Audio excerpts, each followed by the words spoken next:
শেষ ৩২-এ টিকে থাকার লড়াইয়ে আজ বাংলাদেশ সময় রাত ১১টায় জাপানের মুখোমুখি হবে ব্রাজিল। ম্যাচের আগে সংবাদ সম্মেলনে ব্রাজিল কোচ কার্লো আনচেলত্তির কাছে প্রশ্ন ছিল, আগের ম্যাচে বদলি হিসেবে নামা নেইমারকে এবার শুরু থেকেই দেখা যাবে কিনা। আনচেলত্তির উত্তরে ইঙ্গিত মিলেছে, জাপানের বিপক্ষেও শুরু থেকে নেইমারকে মাঠে দেখার সম্ভাবনা খুবই কম। তিনি জানান, নেইমার আগের চেয়ে অনেক বেশি ফিট, তবে তিনি কতক্ষণ খেলবেন সেটি নির্ভর করে ম্যাচের পরিস্থিতির উপর।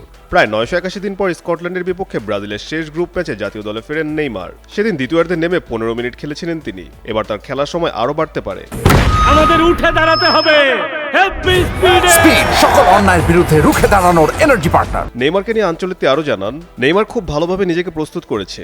গত এক সপ্তাহে সে অনেক উন্নতি করেছে। দুর্ভাগ্যবশত সে পুরো সময় আমাদের সঙ্গে অনুশীলন করতে পারেনি, তবে এখন সে ১৫ মিনিটের চেয়ে বেশি সময় খেলার জন্য প্রস্তুত। এদিকে স্কটল্যান্ডের বিপক্ষে মাথিউস কুনিয়াকে নির্দিষ্ট কোনো পজিশনে না খেলানোর সিদ্ধান্ত সফল হয়েছে বলে মনে করেন আনচেলত্তি। এ বিষয়ে তিনি বিস্তারিত আরও বলেন, শেষ ম্যাচে কুনিয়াকে কোনো নির্দিষ্ট পজিশনে না রাখাটা আমাদের বাড়তি সুবিধা দিয়েছে। প্রতিপক্ষ যাতে সহজে আমাদের চাল বুঝতে না পারে, সেজন্য খেলোয়াড়দের নিয়মিত পজিশন অদল বদল করা খুবই জরুরি। ব্রুনো, পাকেতা ও কুনিয়া এই তিনজন গত ২ ম্যাচে এই কৌশল দারুণভাবে মাঠে ফুটিয়ে তুলেছে।